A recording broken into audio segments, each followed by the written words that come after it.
Hey everybody, I think I'm unmuted. I'm unmuted. Hey, thanks for stopping by. Thanks for watching. I wanted to do something a little different today. Today is the 10th anniversary of my brother's passing away. And my some friends of my brother's and my mother and my stepfather were trying to put together some sort of a gathering. So people to get together and kind of tell some stories about him and kind of just sharing thoughts and stories about him. And it was a really cool idea and I was really excited about it. And unfortunately that fell through, but I thought, why can't I at least do a stream and just kind of dedicate it to him, show some pictures of him, play some of his music. That was a track that he recorded a long time ago with a buddy of his. That song's called Bouncy. Everything he recorded is rough demos, basement, all that stuff. So expect there to be mistakes and the audio quality is not going to be, shiny and sparkling, but you can kind of get an idea for the type of music he used to write. I've taken the chat down. I've taken down all the notifications. I may have a friend in here who might moderate a little bit, but I see a chat message from Big Red Midget. Thanks for stopping by. I'm going to keep an eye on the chat, mainly just in case any trolls show up, and I'll do a quick ban hammer. But this is going to be kind of different for me. I just wanted to take some time to remember my brother a little bit and get him, keep him in my memory. And for those who knew him, I'm sure they have a lot of other stories as well, but I at least wanted to get mine out there and something that will be recorded, something I can download and export and put up on YouTube and go back to every once in a while just to kind of remember. Maybe when I get older, A, wow, I was young-ish, and B, I forgot all about that story, but I got it down on record on a stream, so I wanted to do that. Now, I am having a little bit of difficulty with Twitch right now. I'm not going to lie. For some reason, there it is. Okay. Okay, good. That's good. So I'm not going to comment too much on people. If you're chatting, I appreciate it. I'll read something once in a while if somebody says something that I want to read out. But really, I just want to take the time to talk to the camera and to those of you who are watching and just tell you a little bit about my brother and the kind of person he was and how much I miss him. Because I still really miss him. It's been 10 years today since he passed away. And that was quite the phone call to get. But what do you do, right? I want to start things off by saying this is going to be a positive stream. We're going to be sharing fun memories, and I will keep the tears to a bare minimum. I do want to point out something, though, and I haven't drank in quite a while. I've really cut back on the drinking, but my brother's favorite drink was a Blacktooth Grin. Now, if you're familiar with Pantera, Dimebag Darrell, his favorite drink was the Blacktooth Grin. Now, this is 2 shots of Crown Royal, 2 shots of Seagram 7, and a splash of Coke, although I add a little more Coke because I'm not a whiskey guy. And I'm using Coke Zero Vanilla. I'm sorry, it's blasphemous, I know, but it makes it to where I can at least kind of tolerate it. So, for those of you who knew my brother, and for those of you who didn't, and will maybe get to know him a little bit through this stream, thank you. And I would clink a glass to you and have a little for my brother. Now, let's talk real quick about Dimebag Darrell and how he was my brother's favorite guitar player. And Dimebag Darrell was the guitar player for Pantera. Pantera was one of my favorite bands growing up, and as any good little brother would do, he became a fan of a lot of the music that I was into as well. And I went away to college. We had a 7-year age difference. So when I was gone, he was still had some growing up to do. But then he started getting into some of the music that I got into. Which, let me tell you first, before I talk about Dimebag, his nickname is Slayer. All right, Slayer was his favorite band on the planet. And when he was in junior high, senior high, he started wearing a lot of Slayer shirts to school. And one of our teachers, I believe it was Mr. Gould. Tom Gould was, I didn't have him as a history teacher, but I had him as a baseball coach for a couple years. He was my brother's history teacher, 9th grade, I think, when he just started calling him Slayer. And it stuck like crazy. And I didn't even really know that was his nickname, but it stuck. And he never referred to himself as Slayer. My mom told me one time, like, hey, everybody's calling your brother Slayer now. So I'm like, okay, he's still Andy to me. Like, I'm not, when I talk to him on the phone, he's still going to be Andy. And bringing it into more modern times, one of our members in Squad Stupid, who we stream with all the time, J-Law, if you're able to watch, I know you're out in BFE right now, but hopefully if you're watching right now, hopefully you'll be able to have one of these later on this evening. J-Law was one of my brother's best friends. He was the best man in his wedding, since I wasn't able to be there. And I hadn't known J-Law. I'd never met him, but I'd had Andy tell me about him, or Andrew Slayer. And I'm living in Dallas. I'd only been here about a year. I'm living in an apartment complex, and J-Law calls me out of nowhere. I didn't know him from Adam. Like, I had no clue. I'd only heard his name thrown around a few times. And I pick up the phone. I'm in my apartment. Hey, man, how's it going? Fine. Who's this? It's J-Law. J-Law. Yeah, J-Law from Jamestown. I'm in town. Who? I'm sorry. Who's J-Law? And he goes, I'm one of Slayer's best friends. And I'm like, who's Slayer? Like, the levels of stair-stepping in my brain, I was trying to figure it out. And then he had to spell it all out for me. Andrew Elhard? Slayer? Oh, yeah. Okay. J-Law? Oh, okay. Like, I figured it out in like 3 different layers. J-Law was in Dallas for a while and got to hang out with me, and it was cool to be able to hang out with him, and we became pretty good friends, and we've been great friends ever since. So J-Law, I know you'd be here if you could be, but you're working right now, and it's all good. Dimebag Darrell was my brother's favorite guitar player from Pantera. There was a time when my brother he had a Dimebag's Washburn guitar, so it was the same guitar that Dimebag played on stage, and my brother had a long beard. He even dyed it pink one time because Dimebag Darrell dyed it pink. And the reason this is relevant is because my brother was the one who called me to tell me on December 8th, 2004, I believe it was 04, when Dimebag Darrell was shot on stage and died. I was sick. I was home sick. I didn't feel good. I'm dropping some frames on this stream, by the way. I'm sorry. I turned up the bitrate a little bit. I probably need to turn it down. My brother called me. I was home sick. I had the flu. I did not feel well. Melissa, my wonderful girlfriend, picked up the phone in the apartment and she talked to him, and she comes into my bedroom and goes, or our bedroom, and said, "Your brother's on the phone." And I was like, "Tell him I'll call him back." And she goes, "Okay." And she comes back in about 30 seconds later and said, "It's important." I'm like, "Oh, what?" And I pick up the phone and he tells me Dimebag Darrell is dead. He got shot. That was December 8th, 2004, if memory serves. It's just ironic that his favorite guitar player on the planet, he died on the same exact day 4 years later. So on 2008 was when my brother passed away. My brother's was a heart issue that he passed away, and it was just something that none of us really had any idea was a thing. It's not the kind of thing that you could even pick up on any sort of a regular physical or anything else like that. But he passing away on the same day as Dimebag, it's really weird for me and the rest of my family and everyone who knew him, because they see all these people online on social media saying, you know, "Rest in peace, Dimebag." And it's like, also, rest in peace, Andrew Slayer Elhard, because, you know, same day. I mean, who'd have thunk it?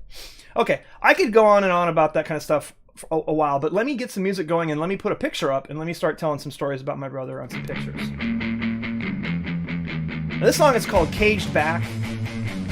He was in a band for a little while called Squeeze Dry, spelled Skweezdry. So I'll play that in the background a little bit, and I'm going to switch to a desktop view. Apologies for the mess.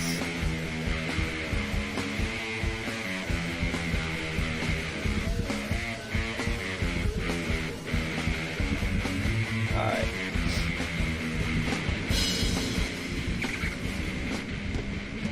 Look at my little brother. Look at him. Look at how cute he was. Are you kidding me? He could pull off the emo haircut better than any emo kid nowadays. Hands down, he didn't even know it. Later on, when he grew his hair like super long, like he could do the Cannibal Corpse windmill headbang and swing his hair around. And I wish I could have shown him this picture back then to go, look at how short your hair was. And by the way, he and I had one thing in common. Our hair was a lot lighter when we were younger. You can see his hair got darker as he got older, and so did mine. I used to be blonde, almost the same color. So that was him. This was on Thanksgiving. I want to say he was well, it says November 1982, so he was not even a year old. So, but look at those big blue eyes. How could you say no to that, right? All right. Here is 1993, so he's a little older, and this is our family dog Tanker was his name, and I miss Tanker. He was such a good dog. I want to keep an eye on the music to make sure that I don't lose track of when the song is over. So I'm just going to kind of tuck that over to the end there. Okay. Tanker was our family dog, and Andy loved him a lot. And as you can see in that picture, Andy loved a lot of animals. And I think he never got to meet my cats that I had when we bought this house. And I know how much he would have loved our dogs as well, but he always was a big animal lover, and especially for Tanker, who was such a great dog. And he passed away after I moved to college, went away to college. So, Tanker, you were a good dog, and we loved you so much. Can I arrow? No, I have to do this. Okay. Oh, is this going to keep going over that? Oh, it is. This was my high school graduation. So 93, he was 11 years old, and I just wanted to show him the picture of how young he was. I don't think too many people have seen pictures of him when he was younger, at least not on a regular basis. So I wanted them here. I'm going to zoom in a little bit on this. First of all, let's comment on, well, he used to do this with chairs all the time, where he would sit like that with it on top of his shoes. And I always gave him a hard time. I'm like, Andy, you're going to scuff up the top of your shoes. I don't care. I don't care. I shouldn't have cared either, but I was just trying to be a big brother. Also, I want to zoom in on something else, because this is something I don't even know if my mom or my stepdad know. He's covering up a drink. It was not a beer, but it may have been a non-alcoholic beverage that tasted like beer. And I can't see in there, it's like a Coors Cutter or something like that. And I laughed so hard when he snuck that, and somehow, I don't know how he got away with it, but he drank that Coors Cutter or whatever that was, and I was like, how are you, what, really? Busted. Alright, this is, I came back home for Thanksgiving, or it was Christmas, as it says up there in the top left. And this on the left is my cousin Travis. I'm in the middle with my hair parted in the middle, which I haven't done that in a long time, and hopefully never again. And my brother's starting to grow his hair out. I don't remember what Christmas this was, but I'm guessing based on the fact that I'm wearing green corduroy jeans, it was probably 95. It couldn't have been any later than 95, because I think I threw those out when I went to college in Colorado in 96. Oh, heavy hand swings. Please bring back that hairstyle, please. Thanks, Julian. Appreciate you stopping by. And everyone behave yourselves. Heavy hand swings is a moderator on my channel. Basically the moderator that's not an automated robot. So as long as you're being nice, you won't get the band hammer. Yes, that hairstyle is atrocious. But my brother had the skater haircut too, which was pretty cool. So, oh God, I'm scrolling through these pictures way too fast. Okay, mouse wheel. Hands off. Okay. This is my brother's senior picture. Senior year in high school. So this was, he graduated in 2000. So this was taken late 99, early 2000. Well, late 99 probably. And I freaking love this picture. And at the time, he was so proud of it that I couldn't let on, that I thought it was like one of the coolest damn pictures I'd ever seen. And I don't have a ton of regrets about my time with my brother, but if I could go back, it would be, I would take the time to let him know that, yeah, dude, that picture was cool as hell. It really was. And I just was like, oh, it's okay. You know, because he was starting to get a little full of himself. He was getting really good on the guitar. And, you know, it's Big Brother's job to make sure you keep your little brother in line. But hindsight being what it is, yeah. I mean, come on, it's a really cool senior picture. Let's get some more music up. Is this the same song? Okay, this is Dreamhammer. This is just an instrumental piece that my brother did. It's just him on the guitar. I'll turn it up a little bit. This is the best senior picture ever taken. I've seen this photo a few times, and he looks so much like the guy from Alice in Chains. He kind of does. Lane Staley, a little bit. Here's a close-up of my brother in his new glasses that he got. This was taken not too soon before he passed away. This is, I think, one of my mom's favorite pictures of him. He just gotten a camera that can a cell phone that could take pictures, and so he started spamming us with pictures. Later on, you'll see a couple pictures that they're all like scratchy looking. It's because he dropped his phone when he was working construction for a while, and he would drop it a few times and it just scratched up the lens really bad. But his camera was pretty new, or his phone was pretty new, and so were those glasses. So I just wanted to put that in there. I also know it's one of my mom's favorite pictures of him. There's another one, a little later. You can see it's already a little scratchy because he dropped his phone so many times. I'm like, dude, keep that thing in your freaking pocket. You can only say so much to a little brother before they just gotta do what they gotta do. But I like that sly look on his face there. It's very, he's thinking something about getting into some trouble, probably. Alright, this is one, I don't know when this was taken, but this was taken in New Mexico. Now, he was on a road trip with his wife, my sister-in-law, and they were in New Mexico seeing his brother-in-law. And they stopped at a guitar shop, and he was in heaven. He was going through all these guitars, and he called me later on, I think the next day, to tell me, dude, I spent all this time in this cool guitar shop. Because in Jamestown, North Dakota, there's not a lot of guitar shops or anything like that. You had to go to Fargo to really see a decent amount of guitars to choose from. So when he went to a pretty big guitar shop, he was so happy about it. And by the way, I just now noticed it. Right here, see if my hand will get up there. No, it's probably going to get cut off by the camera. Someone else has a headstock right in the way, and I never look at that. I just think it's like part of the flash or something, and I just now noticed it, and this picture is like 15 years old. Oh, Dreamhammer's a short song. All right, the next one's called Turning, and I'm going to pause it here in a little bit because the last couple songs I want to play a little later on. All right, next is my brother playing a guitar. This was his favorite Ibanez Dinky. It was a bright yellow. For Christmas one year, I bought him that Police Line Do Not Cross guitar strap, and I didn't even realize that he had a guitar the same color. Like, I think I knew in the back of my mind, but I didn't really ever think about it. And when I bought him that, he goes, dude, this is perfect! This is perfect! This is perfect! I'm like, okay, like, it's just a guitar strap. It was like $12. He's like, no, it's the same color as my Dinky. And then the next time I came home, and yeah, there it was on the guitar, and I'm like, I couldn't have planned that any better. Total fluke that I bought it in the color that it matched it perfectly. Like, if you held it against it, it's almost like they painted the guitar to match the guitar strap. Guitars. He loved guitars. Come on, man. There's another guitar shot of him. I took this picture myself. Actually, the last one I took too. So I took that one, and then I took this one. He was like, take a picture of me with a guitar. And I was like, no, I got an idea. I was trying to be all artsy. I'm like, lay on the ground and look all mad. Like the guitars are attacking you and they're pinning you for a 3 count. I like that picture, even though his nose is like looking all flared out. It's pretty funny. That is a WCW versus NWO Revenge Nintendo 64 shirt. And I got that when I was a buyer at Hastings. It was given to me by one of the game's buyers there. And I sent that to him in a care package. I used to burn him CDs or before cassette tapes, and I'd throw a shirt in every once in a while. I'd get these free shirts from people. He wore that shirt all the time. And then I'd come back home and we played a ton of WCW versus NWO Revenge.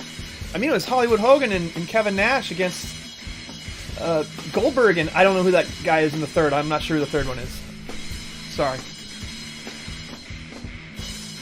My brother and I playing some music, and by music, let me just say, he was jamming, and I was trying to keep 4/4 time. I am not a drummer. I wish I was. I love the drums. But I was really just jerking around and being stupid, and while he was shredding. This is upstairs at my, it was Raven. Okay, thank you. I wanted to say Raven, but I was thinking Roman Reigns for some reason, so thank you. I was back from college, and he wanted to hang out upstairs. This was in the game room area after my mom and stepdad had finished it. And I remember when I showed this picture to J-Law, he freaked out because he was like, oh my God, I don't even recognize it because there's like not a lot of stuff up there. But it kind of turned into their practice space. When my stepdad would play bass with him, or people that were in some bands with him, they would practice upstairs there. I think that was his friend Benny's drum kit that I was playing, and I didn't ask for permission. Sorry. Statute of limitations, hopefully it's okay. Now, because I couldn't play guitar, the next best thing was playing Guitar Hero. I got into Guitar Hero. I told him, dude, you have to play Guitar Hero. Oh, that sounds like something I would love to play. Yes, he loved to play Guitar Hero. He was also really good at it. I was okay. He was better than me. I could play a lot of stuff on hard. He could play on expert and just up and down picking it and just shred on expert. So he would usually beat me, so I'd be like, we have to play on hard.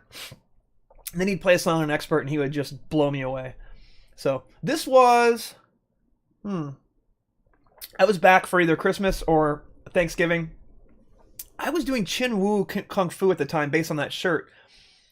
So, and I'm wearing kind of baggy jeans. I'm trying to think what time frame. I was already in this house, so it had to have been after 03. Oh, yeah, we moved here in 03. So it had to have been like 04 maybe? throwing a dart at a dartboard here. And that's J-Law. And that's my cousin Travis, who was in the Christmas picture at our grandma's. Now, there's me doing the rock star pose. And look at the intense look on his face. Oh no, get out of there. Look at the look on his face. Look at how intense he is. So dialed in, it's not even funny. All right. Trying to distract him. And by the way, is that my friend Chris? Who is that on that? Oh, that's J-Law. I think that's J-Law. So, this is my buddy. That was his Facebook photo after J-Law passed. Or after Slayer passed. Yeah, you're right, that was. This picture was something I stuck my buddy in my brother's, the back of his shirt, trying to distract him while he was playing. And that stupid doll, I tell you what, he got that My Buddy doll back when, I don't know, he was probably 5 or 6.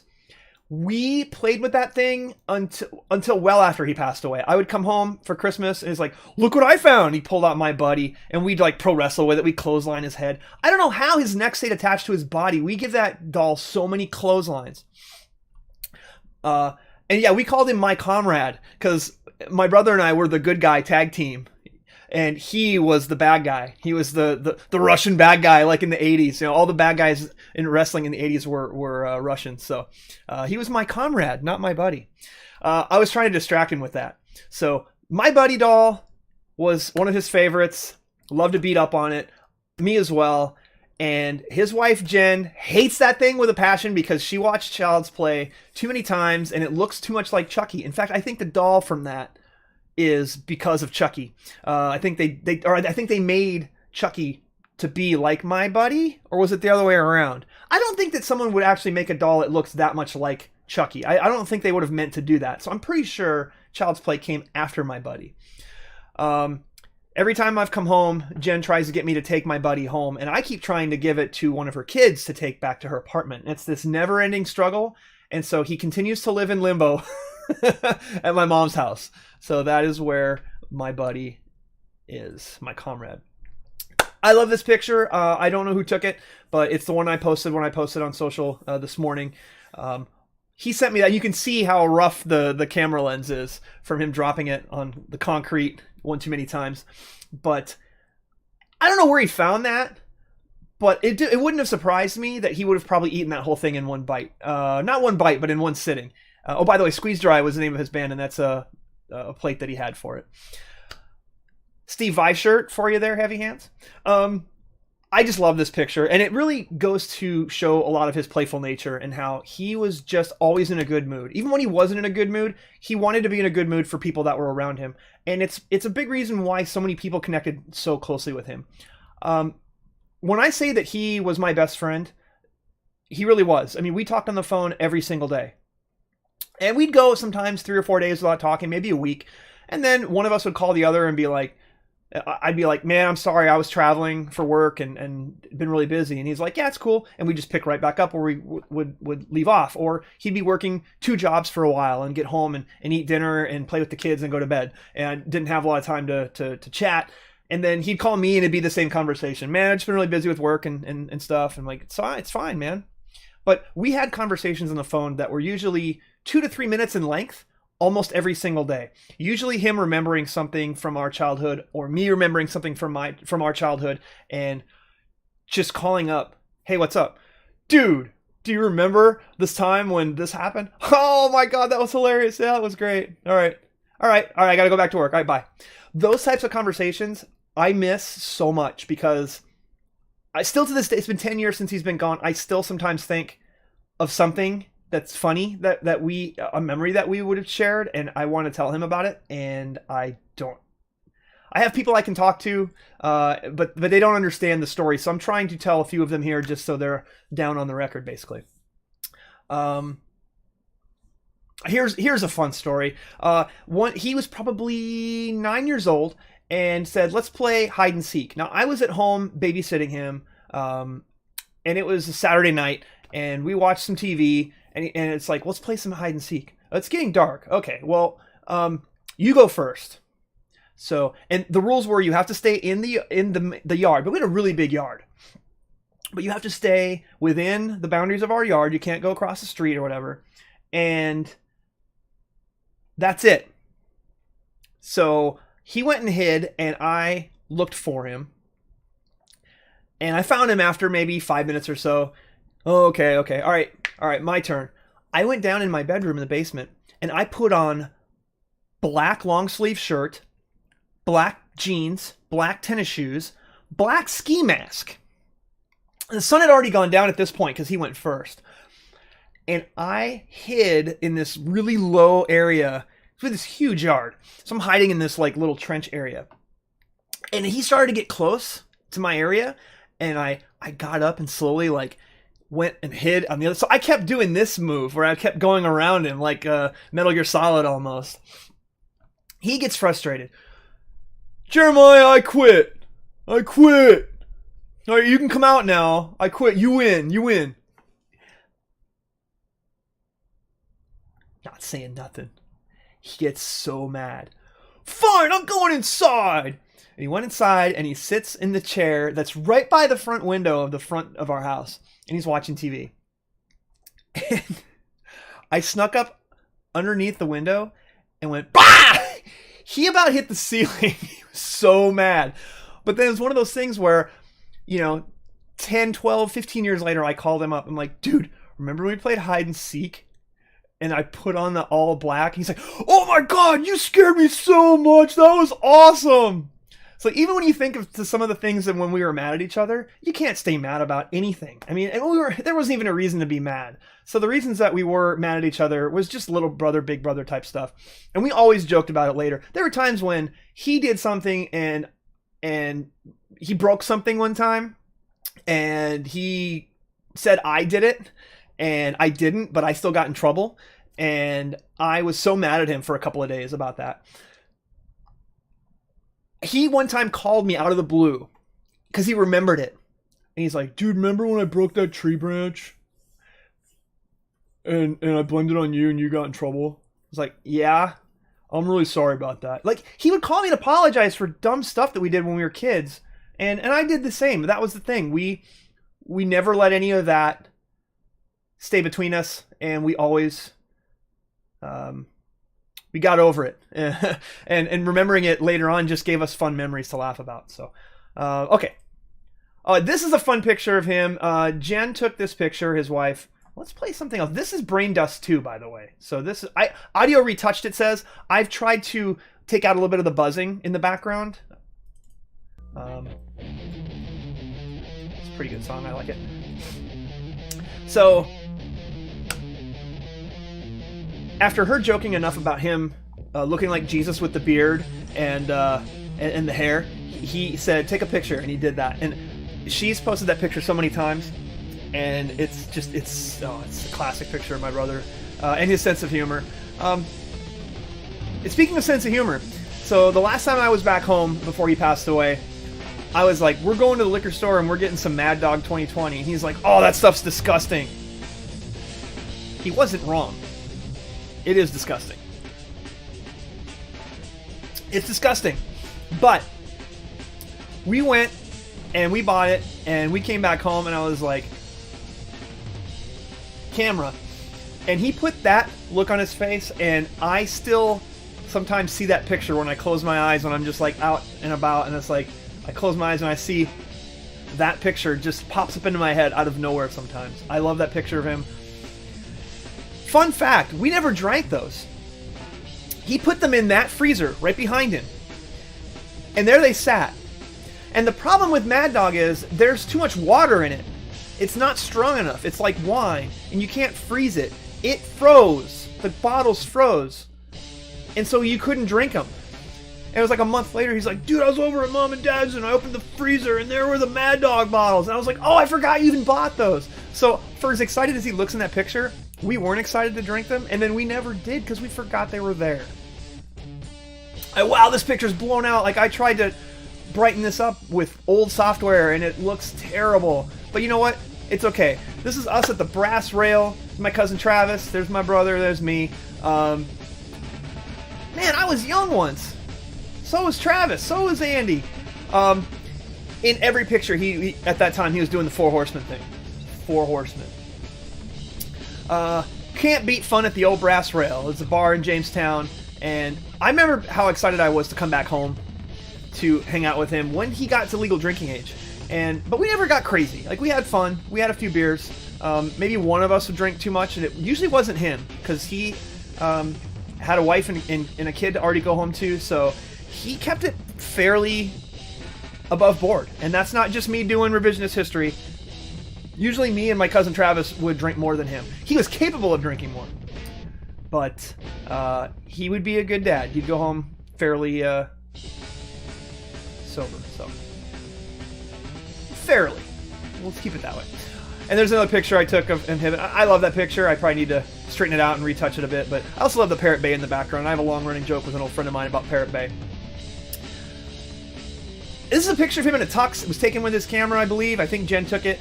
He was in the wedding party for a friend of his.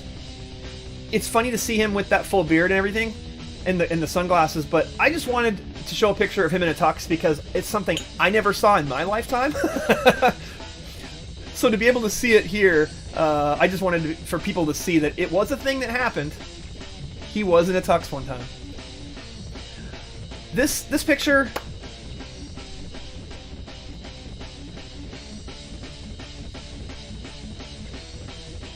Let the music go. I'll turn it down a little bit. This picture was the last picture taken of him. It was taken the morning before he passed away. And that is Adia. That is his oldest daughter.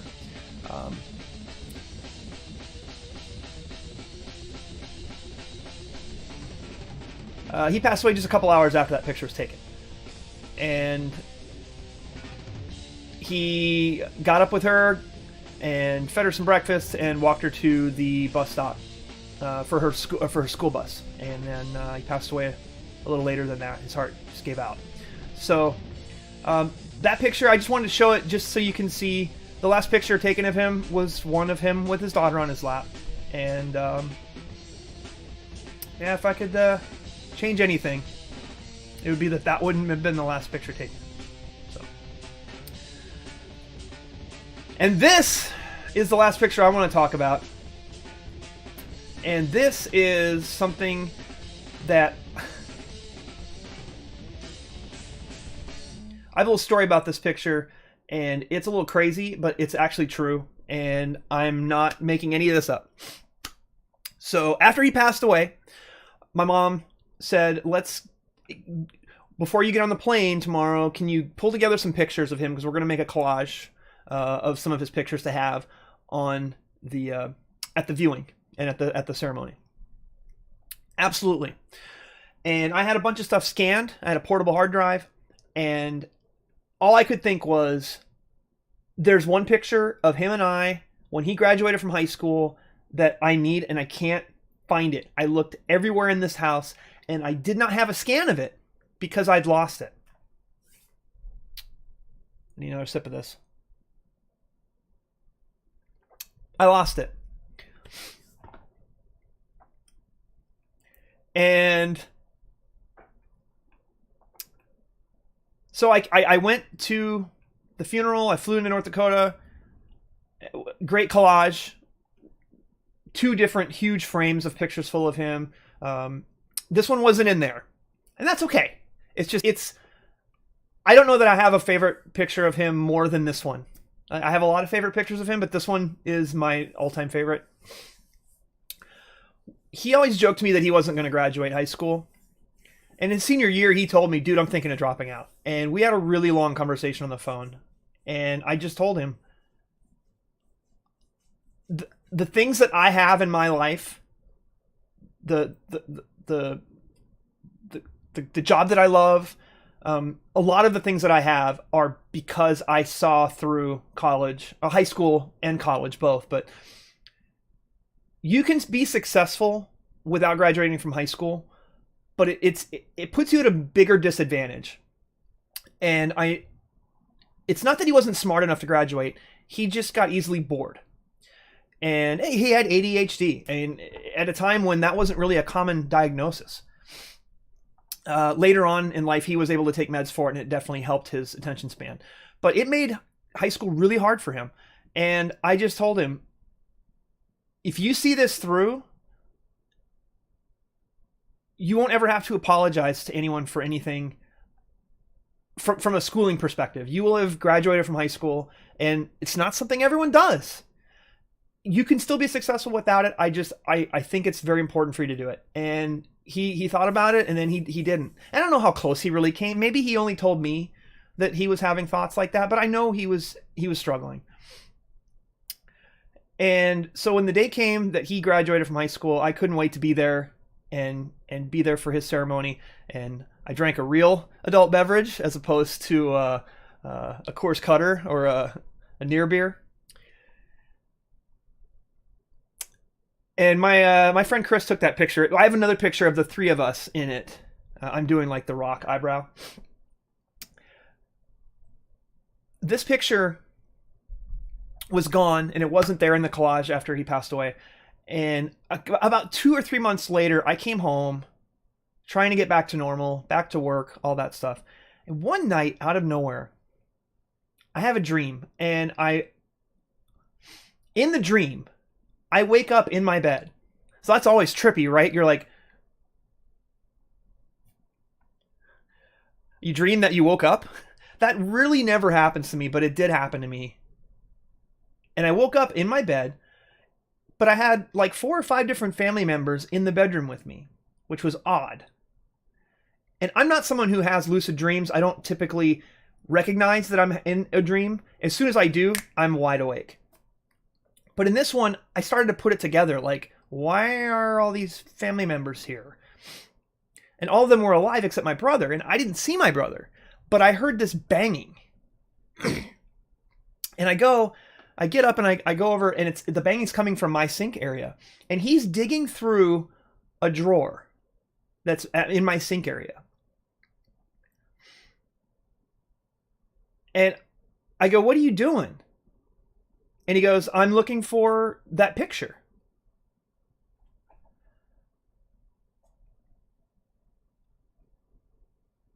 And it hit me all of a sudden that this was a dream. And so I immediately took 2 steps to him, and I grabbed him and I hugged him. It's like, I'm going to wake up, and I don't want to wake up. So I'm just going to reach up, I'm going to grab you. And I gave him a hug. And I said, I love you. I love every stupid thing about you. I remember those words. And he just chuckled. And then I woke up. Sorry, I didn't get Kleenex. I wasn't planning on crying. Apologies. I woke up. And I'm like, well, that was weird.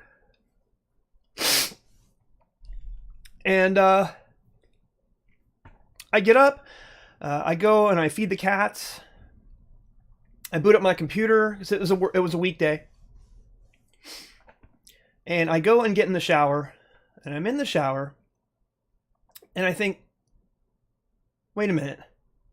I get out of the shower. I dry off. I open that drawer, and there's the picture sitting there.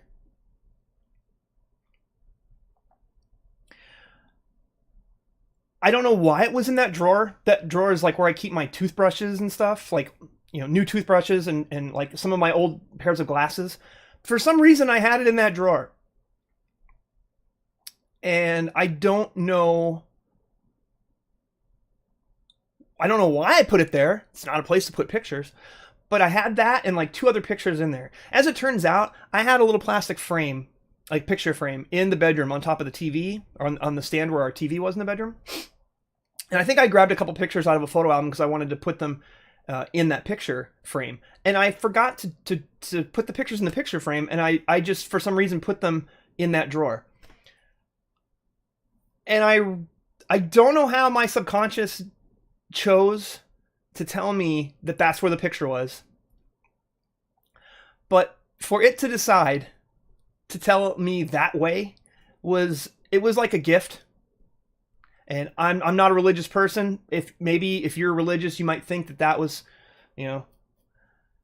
a religious intervention of some kind. It hasn't changed my opinion on anything, but it definitely it's something that I'll never forget. And the fact that I feel like I got a chance to give my brother one more hug was, yeah.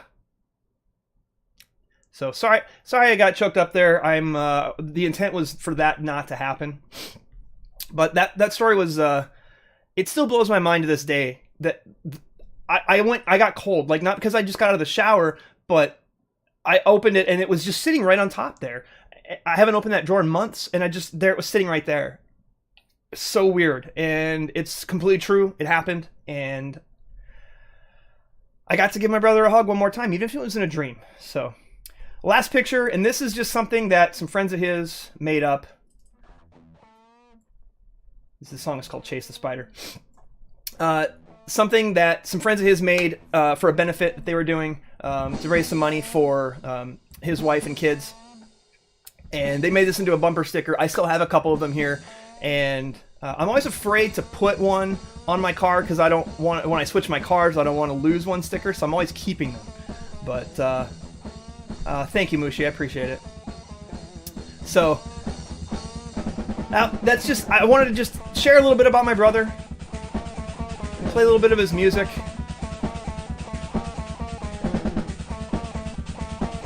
And this is really just him kind of messing around on guitar a little bit. It's a song he called Chase the Spider. And yeah, I don't really know how much to add. I mean, he was my best friend. He was not just my brother. Technically, he was my half-brother. But he never was a half-brother to me. He was always my brother. And it's been 10 years ago today since he passed away, and it hurts a little less, but it still hurts a little. And if the least I can do is try to share some memories and talk about him a little bit, just to keep the memory alive, because as time goes on, you start to forget some things, and I'm trying my hardest to not have that happen. So thank you for those who stopped by.